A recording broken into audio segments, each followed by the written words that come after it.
Il est 20h30, bonsoir et bienvenue à tous dans ce journal. Au sommaire de l'actualité ce vendredi, le 38e anniversaire de l'accession du président Paul Biya à la magistrature suprême.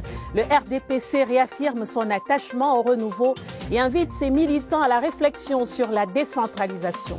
Le 20h30 revisite l'histoire et relate la célébration sous fond de Covid-19 dans les 10 régions du pays. Qui de Donald Trump ou de Joe Biden sera le 46e président des États-Unis? Les Américains et le monde entier retiennent leur souffle, le point à suivre vers la fin de ce journal. Et puis Yaoundé, capitale du judo, le 4e African Open Yaoundé s'ouvre demain samedi au Palais Polyvalent des Sports. Les premières délégations étrangères sont déjà dans nos murs. Nous ferons le point des préparatifs dans ce journal. Voilà pour les titres.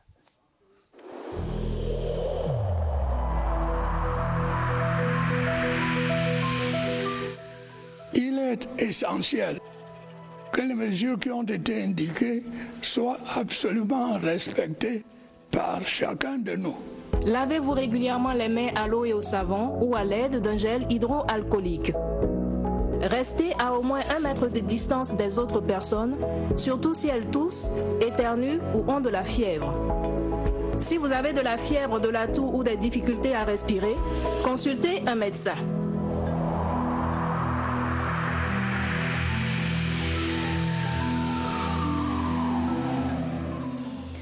Tradition respectée ce 6 novembre au Cameroun, le 38e anniversaire de l'accession du président Paul Biya à la magistrature suprême a été célébré dans les 10 régions du pays. Une mobilisation pour réaffirmer l'union sacrée autour de l'homme du renouveau, celui-là qui, durant son séjour à la tête de l'État, n'a de cesse œuvré en faveur de la paix et pour la construction d'un Cameroun nouveau, d'où ses nombreux qualificatifs.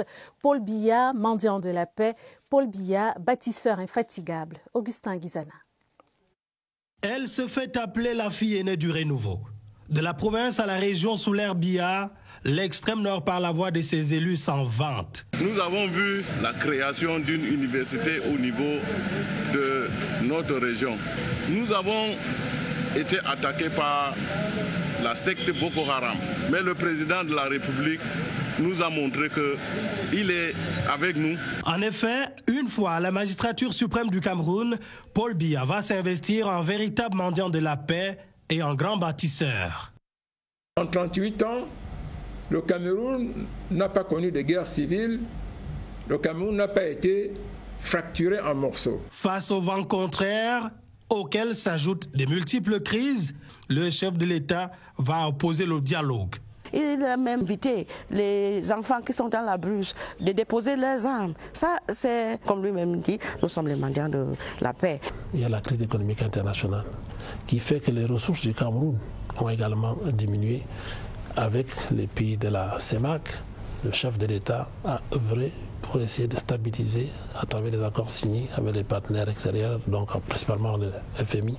Faire face à toutes ces crises, le père du renouveau s'y est attelé pendant ces 38 dernières années. Le président Paul Biya mérite le soutien de tous et de chacun pour conduire le bateau Cameroun à bon port. On se souvient, le 6 novembre 1982, le Cameroun amorçait un tournant décisif de son histoire politique avec l'accession du président Paul Biya à la magistrature suprême. Tous les espoirs étaient permis pour des lendemains meilleurs. Les Camerounais du nord au sud, de l'est à l'ouest et même ceux de la diaspora d'alors avaient salué l'arrivée de cet énarque qui engageait le pays dans une nouvelle ère. Évocation du 6 novembre 1982, c'est avec Oswald Medou. De ce tournant de l'histoire du Cameroun, ils sont encore quelques privilégiés à se présenter comme des témoins. Un jeune étudiant déjà fiché revenu au pays quelques mois plus tôt pour Aladi Baba Garba, le 6 novembre 1982 a un parfum de liberté. C'est comme quelqu'un qui était emprisonné et qui aujourd'hui est libre. Le décret d'amnistie que le président de la République, Paul Biya, a déclaré lors de son arrivée au pouvoir a permis à tous les exilés politique du Cameroun de l'époque à rentrer au Bercail. Patrice Ekani Mendouga est lui un jeune enseignant à l'université de Strasbourg, président de la sous-section UNC de l'Est de la France. C'est là qu'il reçoit la nouvelle. Mon petit frère avait perçu la gravité de la situation qu'il se fut obligé de m'appeler pour me dire il y a un changement majeur ici au Cameroun. Le président Ahidjo vient de démissionner pour laisser la place à Paul Biya. La venue de ce jeune énarque est source légitime d'espoir, puisqu'il rend les codes. Biya rejoignait l'aggiornamento, c'est-à-dire la mise à jour d'une certaine partie de la démocratie appliquée à une rigueur scientifique. Ces témoins de l'histoire savourent avec le même plaisir, pour certains avec soulagement, l'avènement de ce renouveau, vieux aujourd'hui de 38 ans.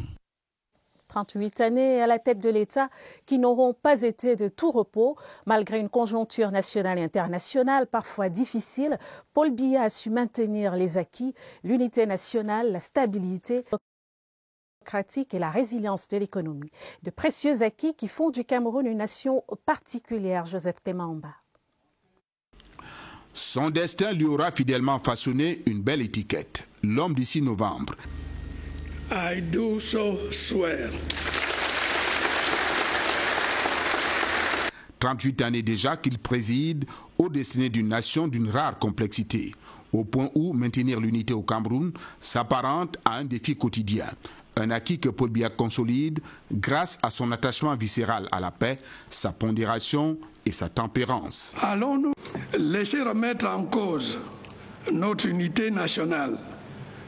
C'est acquis essentiel, ce socle sur lequel repose notre pays. Soyons clairs, il n'en est pas question. Signe des temps, l'histoire contemporaine du Cameroun affiche ses velléités de repli identitaire, pesant sur son unité et sa stabilité comme une épée de Damoclès. Mais servi par sa modération et sa fine connaissance du pays, Paul Biya sait toujours opérer des réformes en profondeur pour s'adapter aux contingences du temps.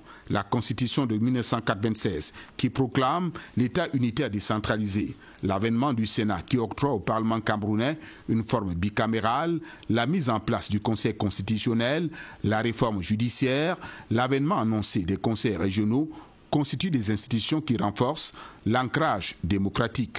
Après le grand dialogue national, l'application du Code général des collectivités territoriales décentralisées, l'octroi d'un statut spécial aux régions du Nord-Ouest et du Sud-Ouest, tout en relevant le pari de la décentralisation, participe de la volonté de respecter les spécificités culturelles et historiques des uns et des autres dans un Cameroun uni, indivisible et fier de sa diversité. Les consultations que j'ai menées, mais aussi les multiples avis et suggestions que j'ai recueillis, m'ont conforté dans l'idée que nos concitoyens souhaitent participer davantage à la gestion de leurs affaires, notamment au niveau local. En 38 années, la moralisation demeure le credo du président Biya. Un des objectifs que je m'étais fixé le 6 novembre concernait la moralisation. Pensez-vous que nous ayons atteint l'objectif dans ce domaine? Pour moi, non. Nonobstant une conjoncture nationale et internationale difficile, la boussole du navire Cameroun demeure orientée vers l'objectif de l'émergence. La construction du port en eau profonde de Crébi, les barrages hydroélectriques, l'extension constante du réseau routier bitumé, la modernisation des infrastructures sanitaires accompagnent la résilience d'une économie soucieuse de l'amélioration des conditions de vie des Camerounais, et ce, en luttant contre la pauvreté et la corruption. Nous ne pouvons pas lutter contre la pauvreté en laissant les gens détourner les fonds publics.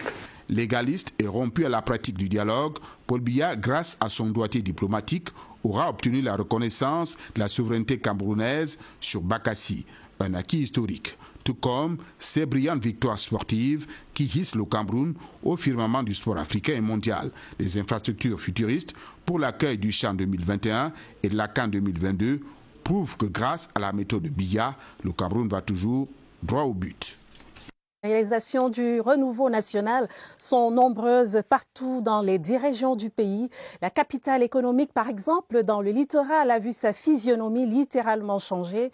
Douala pourra confortablement accueillir le CHAN et la CAN, fier de ses stades et hôtels, de son deuxième pont sur le Vouri et surtout des pénétrantes est et ouest réaménagées. Joseph Itoté à Douala. Selon les populations de Douala, sous l'impulsion du renouveau, la capitale économique recèle de plus en plus des infrastructures urbaines qu'on a plaisir à regarder. La réalisation qui me marque le plus, c'est le deuxième pont de Pourri. La construction du stade, déjà pour moi, bien sûr, ça c'est le bijou qui nous a valu les compliments de la délégation de la CAF. Douala, malgré les imperfections, se développe à toute allure, y compris dans les quartiers. Dans les quartiers, de plus en plus, on observe la pose de pavés. C'est une solution que je trouve extraordinaire parce qu'elle permet à la fois de résoudre le problème de maintenance des routes et le problème d'amélioration de la circulation. La capitale économique fait sa mue et tout change visiblement d'un bout à l'autre de la ville. Globalement, je pense que le renouveau a fait de gros efforts ces 5 dernières années qui sont, de mon point de vue, remarquables. Il y a certes des choses qui restent à faire, c'est vrai. La transformation est bien visible et progressivement, on s'achemine vers cette capitale économique régionale tant rêvée. Et ce 6 novembre 2020, le RDPC invite ses militants à la réflexion sur la décentralisation. Cette réforme qui s'inscrit dans le registre des acquis du renouveau va connaître son apothéose dans un mois, jour pour jour, avec les élections régionales. Dans cette dynamique, le chef de l'État vient de signer un décret portant organisation et fonctionnement du Conseil national de la décentralisation. Qu'est-ce qui change concrètement? Voyons cela dans ce reportage de Agnès Solange-Abessoul.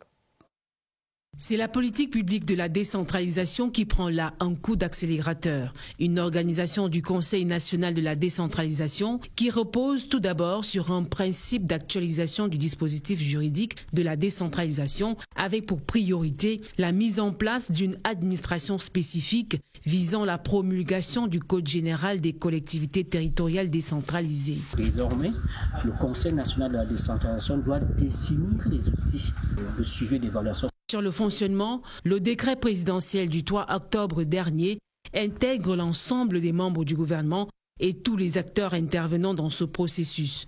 Désormais, au sein du Conseil national de la décentralisation, les régions seront représentées par 3 membres, le Parlement par 2 sénateurs et 2 députés. Autre innovation, l'intégration du Conseil économique et social comme membre du dit Conseil. Le texte du chef de l'État donne une place de choix aux communes, 7 représentants.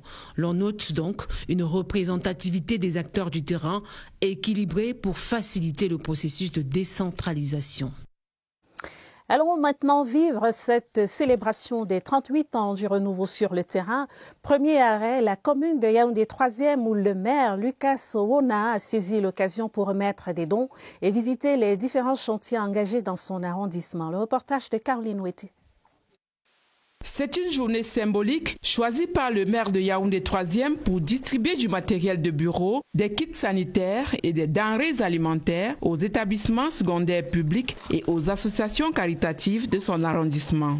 Pour cet anniversaire des 38 ans du président Paul Biya à la magistrature suprême, Luc Owona a mis l'accent sur le combat actuel du chef de l'État, à savoir vaincre le Covid-19 au Cameroun. J'ai fait ces dons pour rappeler aux populations que le Covid n'est pas terminé. Nous vivons avec le Covid.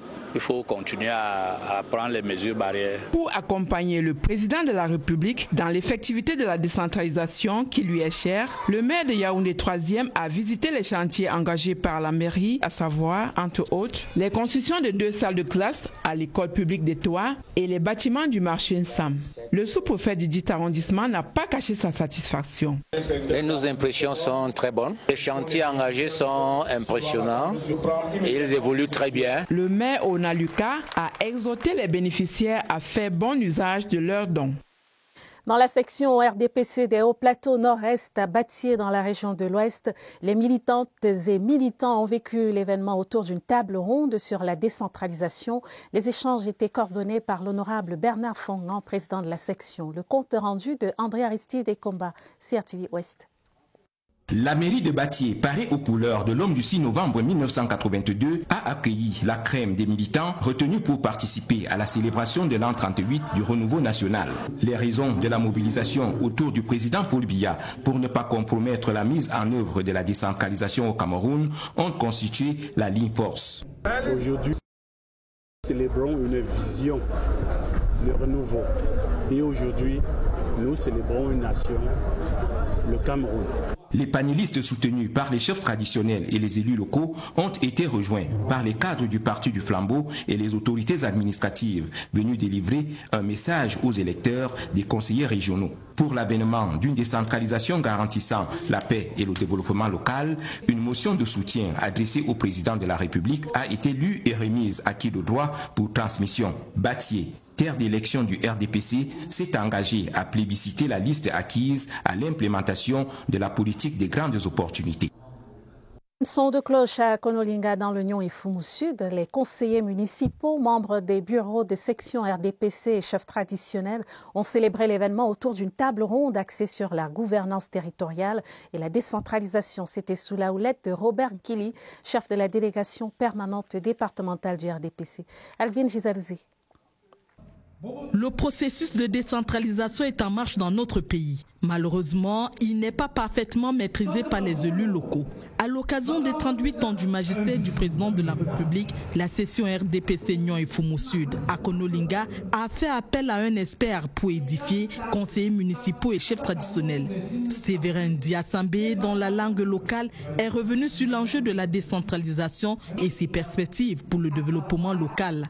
Pour le président de la session permanente départementale, il est nécessaire de marquer ce temps d'arrêt malgré le contexte social. Nous savons qu'à partir de l'an prochain, les choses vont changer et le président de la République aura donc tenu parole en disant qu'il prendra des mesures pour que son pays avance sur le plan économique. La célébration de l'an 38 du renouveau dans la sobriété et le strict respect des mesures barrières a permis aux militants de réitérer leur engagement à soutenir les idéaux du parti fondés sur la paix et l'unité, mais aussi à soutenir celui qui les incarne. Dans le Djaïlobo, région du Sud, la commémoration a donné lieu à une rencontre entre les forces vives du département. Le ministre Louis-Paul Motazé, chef de la délégation permanente du comité central du RDPC et d'autres élites ont animé les échanges à la permanence du parti à Saint-Milima. Le point avec Charles Abossolo-Oba du CRTV Sud. Une minute de silence pour les victimes de Kumba. À Saint-Milima, ce 6 novembre s'est voulu sobre au regard de cet événement tragique et des contraintes sanitaires. C'est à travers un moment de réflexion et d'échange qu'élites, forces vives et populations du département ont commémoré ce jour historique. Il était opportun de rappeler ce que c'est que la régionalisation pour dire aux populations qu'il est temps qu'elles prennent en main leur propre destin. La décentralisation, un tournant décisif que le Djaïlobo aborde avec de nombreux atouts, fruits de la politique du renouveau. Les routes Saint-Milima-Wesso et Saint-Milima-Mengon, l'université inter-État Congo-Cameroun, l'hôpital de référence de Saint-Milima, le marché moderne et bien d'autres. Quand le chef de l'État envoie une infrastructure comme la route, il ne faut pas seulement voir la route, il faut voir ce qu'il y a derrière la route. Dans un contexte marqué par diverses crises, à la fois sanitaires et sécuritaires, le Djaïlobo a réitéré son soutien sans faille au commandant en chef du navire Cameroun, le président Paul Biya. En Ngaoundéré, dans la Damawa, le chef de la délégation permanente régionale du RDPC appelle les militants à se mobiliser derrière le chef de l'État. Paul Biya Mohamedou Abou s'exprime au terme d'une célébration sobre. Écoutons-le au micro de nos correspondants de CRTV à Damawa. La région de la Damawa, la fille aînée de renouveau, est l'une des premières bénéficiaires des actions de l'homme des renouveaux. Les actions de notre grand camarade sont nombreuses et visibles. La paix, l'unité nationale et le vivre ensemble sont visibles dans notre pays. Ceci grâce aux actions de son Excellence Paul Biya.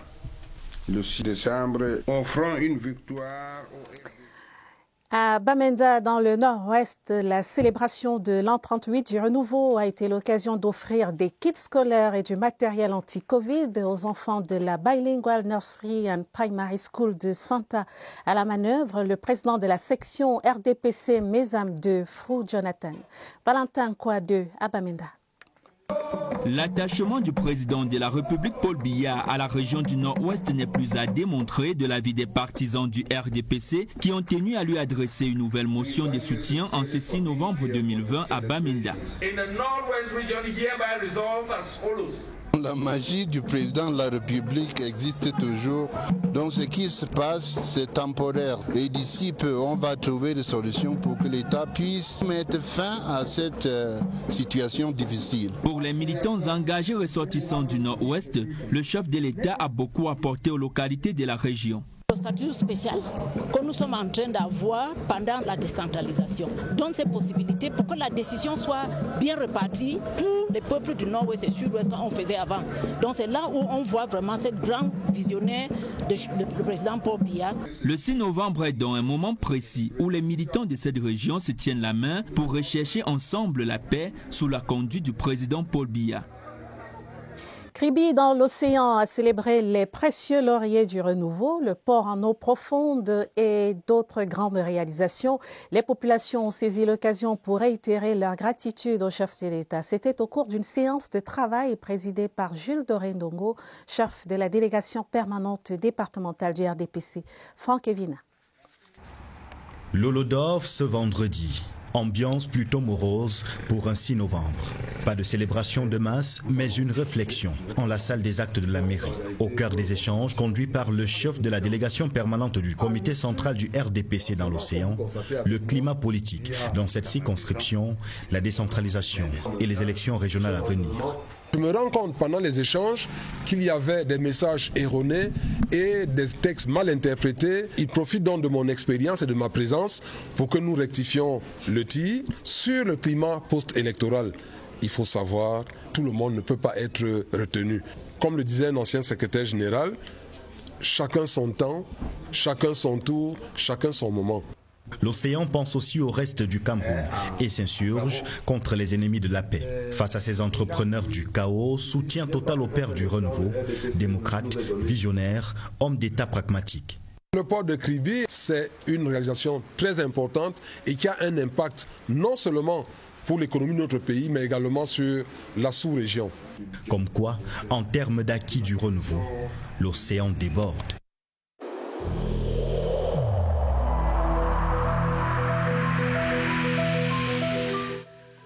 Le port du masque dans l'espace public restera obligatoire jusqu'à nouvel ordre.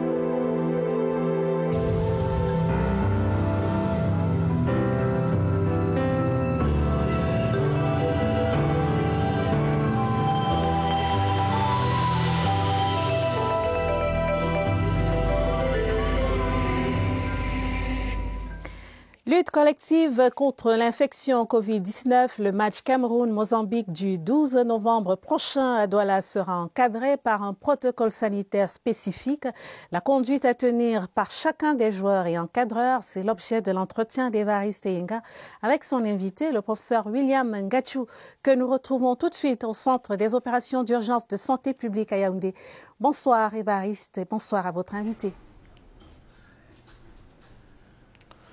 Bonsoir Karine, dimanche prochain, c'est jour de rentrée en stage de la sélection nationale Fanion du Cameroun, les Lions indomptables qui préparent leur double confrontation contre le Mozambique. Notre guide ce soir est le médecin, le professeur William Ngachou, en duplex avec nous à partir de Bruxelles où il se trouve en ce moment. Docteur, bonsoir. Bonsoir, monsieur Yenga. Et merci d'avoir trouvé du temps à répondre à nos questions. Certains lions indomptables évoluent en France et dans d'autres pays, sujet à la deuxième vague très haute de la pandémie du coronavirus. Comment on fera, vous particulièrement, pour éviter qu'il y ait des cas de transmission de cette maladie dans la tanière? Depuis quelques jours, je suis déjà en contact avec les joueurs présélectionnés ainsi que le staff médical pour avoir leur bulletin de santé. Effectivement, il n'y a jamais eu quelques joueurs qui ont présenté des soucis au niveau Covid, dont nous suivons leur évolution. On s'assure et on va s'assurer 48 heures avant d'arriver au Cameroun que tous ces joueurs sélectionnés ainsi que tous les membres du staff qui vont rentrer dans l'hôtel de Lyon soient négatifs pour le Covid. Et une fois qu'ils seront à l'hôtel, il y a un protocole qui a été mis en place pour essayer de porter le masque tout le temps, respecter les mesures barrières, éviter les contacts avec l'extérieur. Et avant le match, 48 heures avant le match, en accord avec la CAF, nous organisons un deuxième test et seuls les joueurs et les membres de staff négatifs pourront participer à la rencontre. Alors, il y a les vestiaires, c'est un lieu de brassage, c'est un lieu où les joueurs se lâchent en quelque sorte. Comment ferez-vous pour imposer la distanciation physique là-bas? Au niveau des vestiaires, il y a également un protocole très strict mis en place par la FIFA et la CAF. Ce protocole veut déjà qu'on garde une distanciation, c'est-à-dire vous allez voir que les places assises pour les joueurs ont été un peu écartées pour respecter la distanciation. Les joueurs et les membres de staff doivent porter à tout moment les masques. Ce n'est que quand ils entrent pour l'échauffement sur le terrain ou bien pour jouer qu'ils enlèvent les masques. Ceux qui sont au banc de touche ainsi que les membres de staff qui sont au banc de touche doivent à tout moment porter les masques. Bien sûr, il y a le lavage des mains régulier.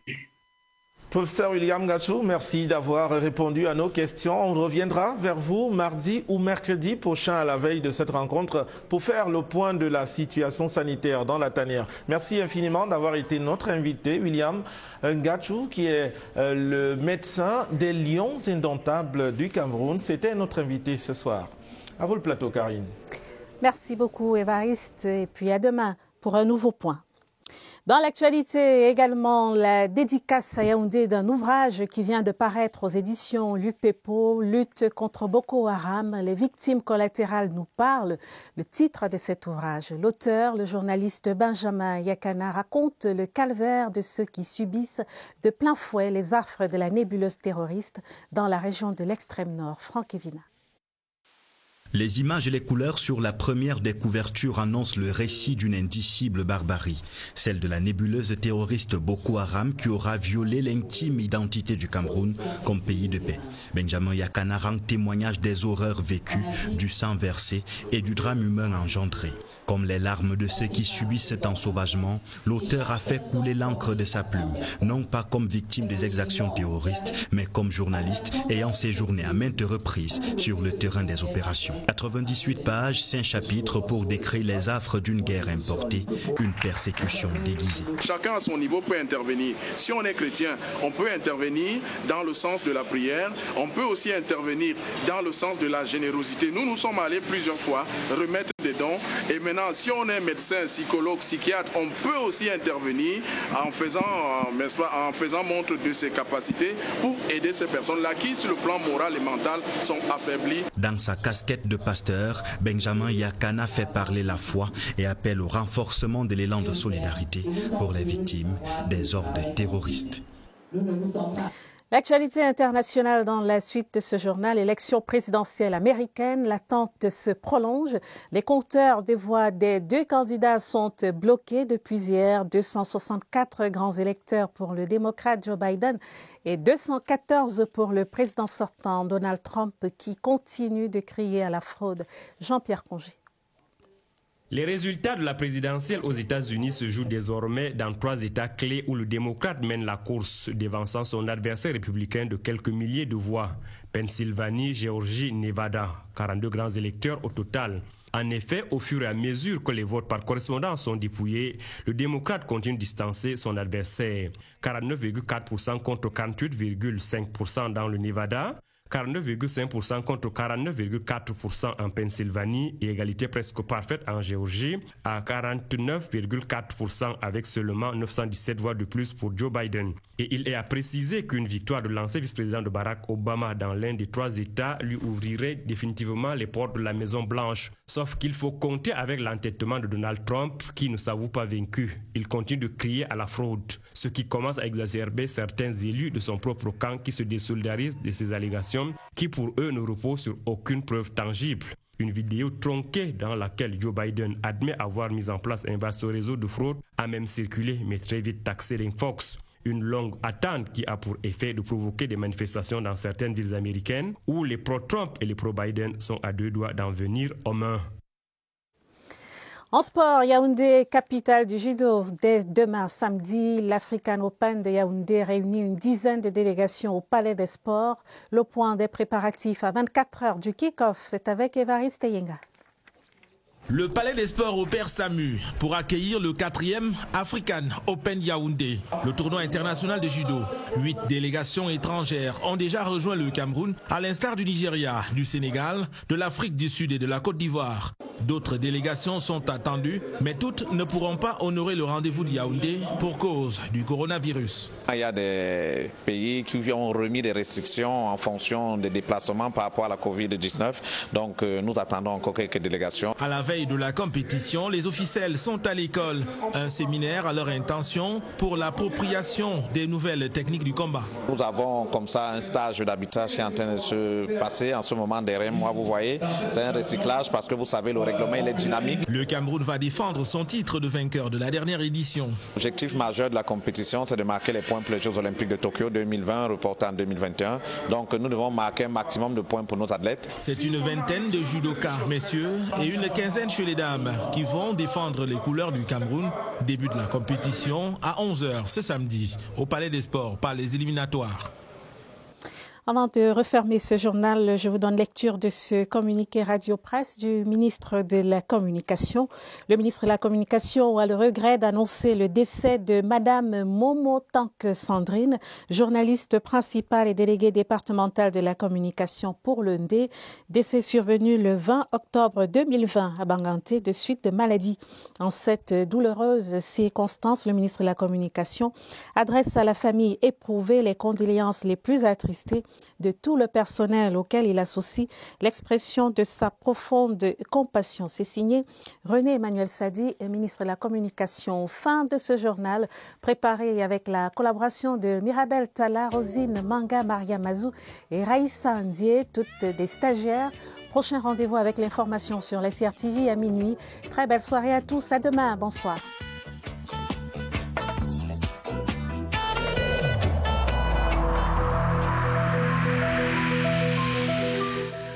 Évitons de stigmatiser ceux qui sont atteints par la maladie.